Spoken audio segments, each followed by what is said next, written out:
Tubi is the largest free ad-supported movie and TV app in the US. We're also in Canada, Australia, and we recently announced our plans to launch in Mexico in partnership with TV Azteca and Hisense. Great, great. Now, how many people watch Tubi? Do you guys have any recent stats on that?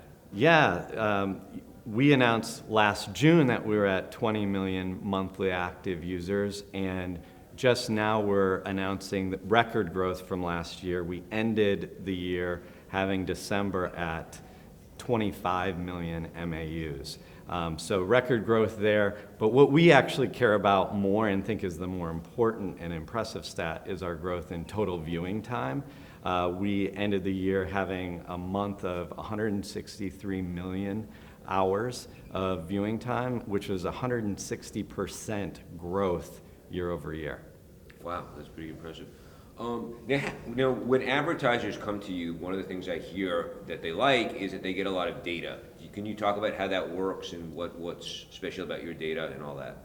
Sure. I would say, part of it is just the difference between linear and digital delivery, where there's the ability to match an advertiser's first-party data in a PII compliant way through the likes of some of the onboarding solutions to the households that the ads are being delivered. So that's one aspect, is the targeting. But then even more important for many is just the measurement. And so whether they buy in that manner or they buy on a geo basis or a content basis or some other targeting, it's being able to then match things back to see things like, did this provide lift to my target audience? Does this provide an ROI? Did it drive people in stores? So there's that ability to match, which is very important.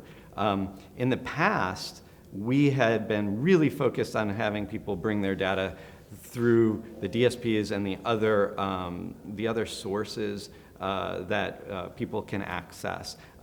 This year we're doing a lot more to supplement our data to our registered users in a way that allows them to do deal IDs and other ways to target both data on top of context, so the genres, the ratings, and the shows they care about. We work with third parties, and we're working with data providers to actually bring the data, and we're doing a lot more this year to overlay great viewing data that we have always been focused on to provide the great consumer experience to more information about the viewer and the household. Great, great. Now, one final question. Where do you get your content from? And do you guys sort of live in fear that like somebody, may pull one of your pull back one of your shows, or how does that all work? Yeah, well, we work with the largest studios, pretty much all the main studios and networks out there, Lionsgate, MGM, Paramount, etc., A&E, AMC,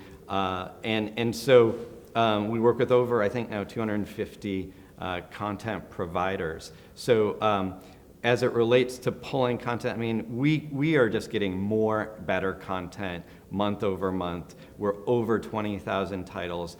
And while there's a lot in the market about the Friends and the Seinfelds and those things being locked up for hundreds of millions of dollars, that's not our focus or our concern, because there still is something like over 700,000 titles out there in the market, and we want to provide access to that. The studios want services like Tubi to provide access to that and to make money from that.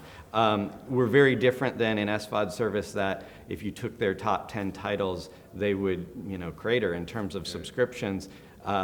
For us, having so many titles, if you took out the top 100, there really wouldn't be a dent for us. It's really a play where people are going deep into certain categories, or maybe doing a search for, tell me movies that Leonardo DiCaprio are in, and finding and being delighted about movies that maybe they haven't seen before.